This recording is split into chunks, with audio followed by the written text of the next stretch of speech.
তৃতীয় ফুৎকার ইসরাফিল আলাইহিস সালাম সিংহায় দিবেন, তখন পরিস্থিতি কেমন হবে?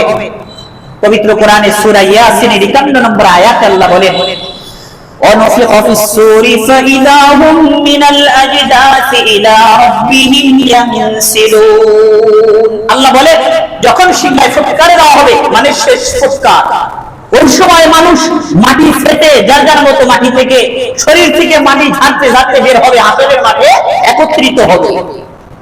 ওই হাসরের মাঠ শুরু, ওই সময় একত্রিত হয়ে হাসরের মাঠের মঞ্চ যেখানে স্থাপিত হবে, আল্লাহর আদালত যেখানে বসবে, সেই আদালতের দিকে মানুষ দৌড়ায় দৌড়ায় যাইতে থাকবে।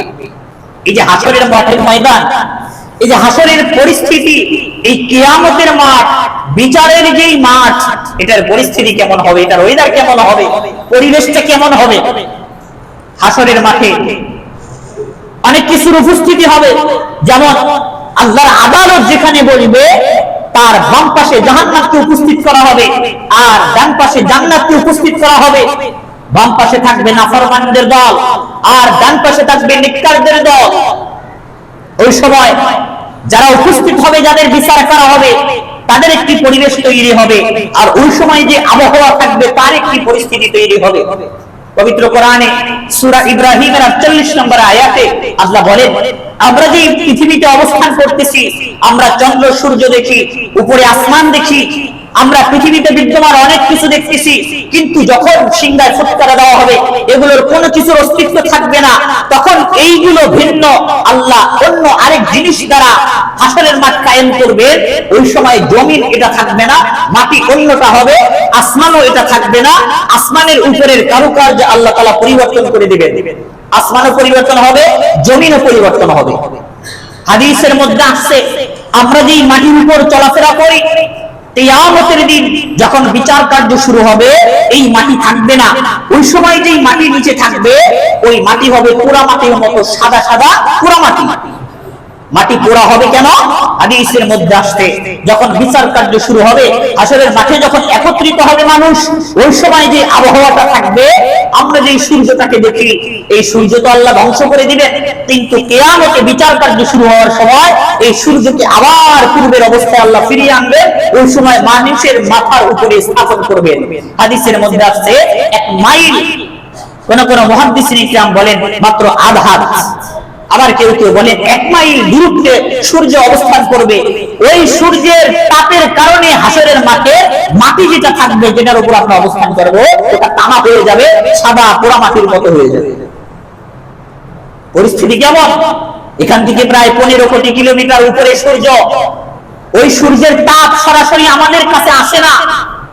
আমরা জমিনে বসবাস করি, এখান থেকে প্রায় 60 থেকে 70 কিলোমিটার উপরে যে বায়ুমণ্ডল আছে, একটি গ্যাসীয় পদার্থ স্তর আছে, ওই সূর্যের আলো ওই গ্যাসীয় পদার্থ বায়ুমণ্ডলে সেকে এরপরে আলোটা আমাদের কাছে আসে। উপরে যে স্তর বায়ুমণ্ডল আছে, আমরা যে বিমান উড়তে দেখি, ওই বিমান কিন্তু ওই বায়ুমণ্ডল ছেড়ে যদি উপরে চলে যায়, তখন কিন্তু উপরের দিকে টানতে থাকবে তাকে। এমন একটা ভারসাম্য অবস্থায় বিমান চলতে থাকে। ওই যে বায়ুমণ্ডলের মাধ্যমে সূর্যের তাপ ছাঁকনি হয়ে ফিল্টার হয়ে আমাদের কাছে আসে, পুরোপুরি তাপ কিন্তু আসে না। বায়ুমণ্ডল না থাকলে পৃথিবীতে কোনো জীবজন্তু বেঁচে থাকতে পারতো না। ওই সূর্যের তাপ আমরা বক্ষণ করি, আমরা নেই। এই কারণেই আমরা মাঝে মধ্যে অস্থির হয়ে যাই, গরমের কারণে আগুন লেগে যায়, অস্থির হয়ে মানুষ মরে যায়। কিন্তু কিয়ামতের দিন মানুষের 1 মাইল উপরে সূর্য থাকবে, ওই সূর্যের তাপ আরো বাড়িয়ে দিবেন আল্লাহ তাআলা। ওই সূর্যের তাপের কারণে হাসরের মাঠের মানুষ পুড়ে যাবে না, জ্বলে পুড়ে সারকার হবে না।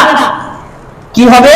তাদের একটা যন্ত্রণা হবে, ঘেমে যাবে। আমরা যেমন ঘেমে যাই না, ঘেমে যাই, শরীর ভেজে যায়, জামা কাপড় ভেজে যায়, হাসরের মাঠের মানুষ সূর্যের তাপের কারণে এমন ঘামবে, ঘামের কারণে তাদের নেকামল অনুযায়ী তাদের কারো কারো ঘাম হাঁটু পর্যন্ত উঠে যাবে, কারো কারো ঘাম মাজা পর্যন্ত উঠে যাবে, কারো কারো ঘাম বুক পর্যন্ত উঠবে, কারো ঘামের কারণে তাদের নাক ডুবে যাবে, কান ডুবে যাবে।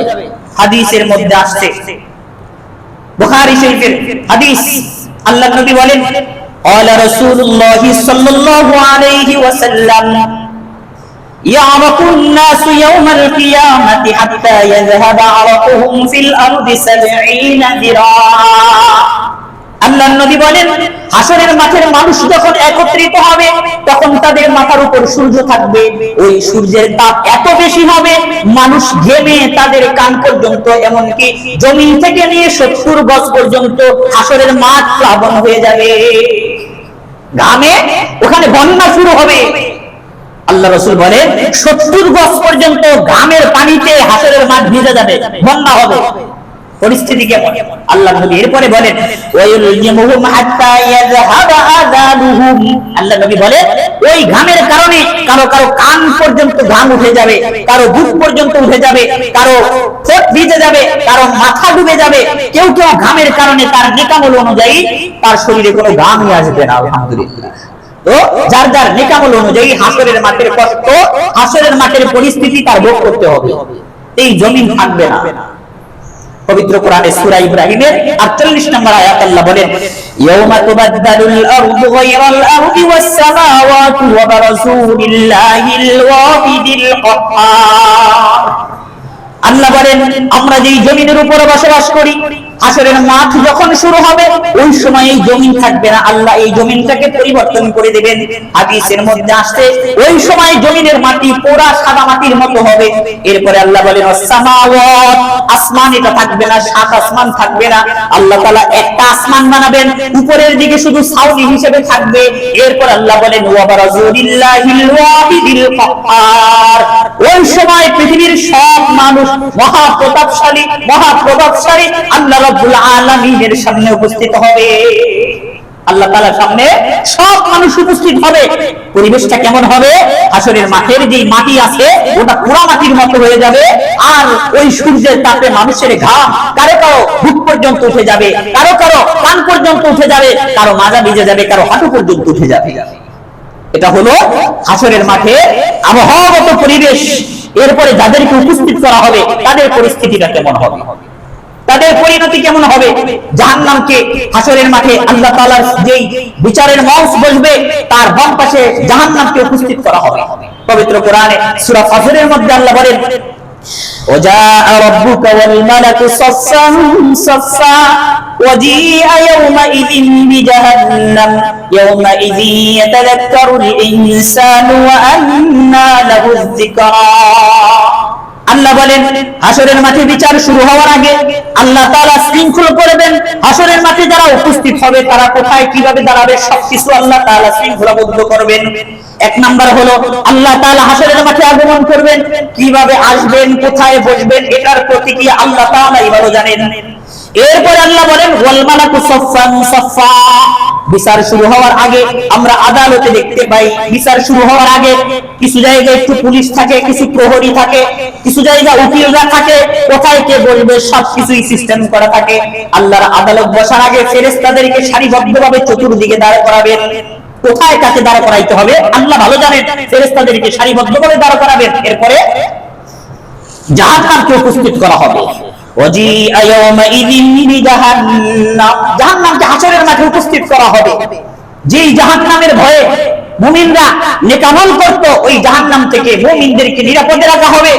আর যেই জাহান্নামকে দুনিয়ার কাফেররা মুনাফিকরা বিশ্বাস করত না, তাদের বুকে আগুন জ্বালানোর জন্য তাদের জ্বলন যেন আরো বেশি হয়, এই কারণে বিচার শুরু হওয়ার আগেই জাহান্নাম তারা দেখতে থাকবে, জাহান্নাম তাদের সামনে উপস্থিত করা হবে। জাহান্নাম কিভাবে আসবে?